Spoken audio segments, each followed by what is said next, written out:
The Psychology of Money, a philosophical dissection. Your ancestors survived famines by hoarding resources. You panic when your portfolio drops 8%. Same primitive brain, different perceived threat. Catastrophically wrong response.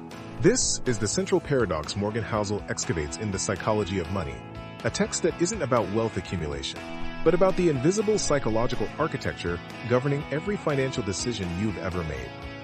The experiential prison. Your relationship with money was forged before your first paycheck.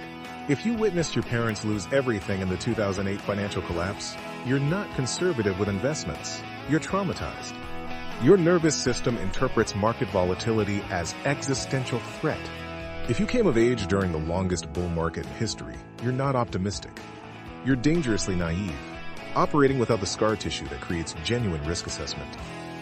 Housel calls this experiential bias. It's more accurately described as biological imprisonment. A child who lived through Weimar hyperinflation doesn't prefer gold, their cortisol levels demand it. The investor who bought Amazon at $8 doesn't have conviction. They have survivorship bias wearing a genius costume. Everyone believes they're playing the same financial game. In reality, you're playing ice hockey while someone else plays chess on the same surface. The day trader with a 3-month horizon isn't wrong. The index fund investor with a 30-year horizon isn't right. They're playing different sports with different scorecards, calling each other idiots for not understanding rules that don't apply to their game. The invisibility of wealth. Wealth is the expensive car you didn't buy, the luxury watch you didn't wear, the first-class upgrade you politely declined. Wealth is fundamentally invisible. And human neurobiology is catastrophically bad at respecting invisible things. We worship what we can photograph. The house, the vehicle, the vacation hashtagged into existence. But wealth isn't Instagram compatible. Wealth is the systematic absence of spending. Housel demolishes the illusion with surgical precision. Rich is current income. Wealth is income not spent. One is a photograph. The other is a magic trick. The CEO driving a Lamborghini receives admiration. The janitor with $8 million in index funds remains invisible. So we optimize for the wrong variable. We chase rich while ignoring wealth. Spending money to demonstrate how much money you possess is the fastest mathematical path to possessing less money.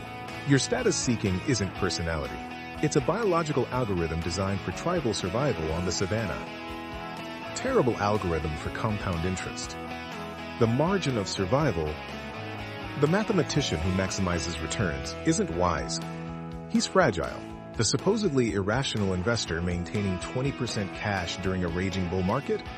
Anti-fragile. Every financial plan optimized to the theoretical edge assumes perfection. Markets don't crash. Jobs don't vanish. Health doesn't deteriorate. But reality is entropy wearing a smile. Housel studied billionaires obsessively. The pattern wasn't genius.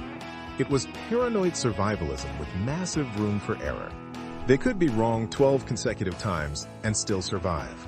You only need to be right once if you don't die being wrong. Financial independence isn't a number in your brokerage account. It's breathing room between you and catastrophe. The margin of safety isn't pessimism. It's respect for Murphy's Law, operating at a molecular level. The contradiction of making versus keeping.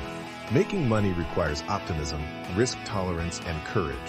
Keeping money demands humility, paranoia, and defensive instinct. These are opposite psychological skill sets, which is precisely why lottery winners declare bankruptcy. You ascend the mountain as a warrior. You must defend the summit as a guardian. But most people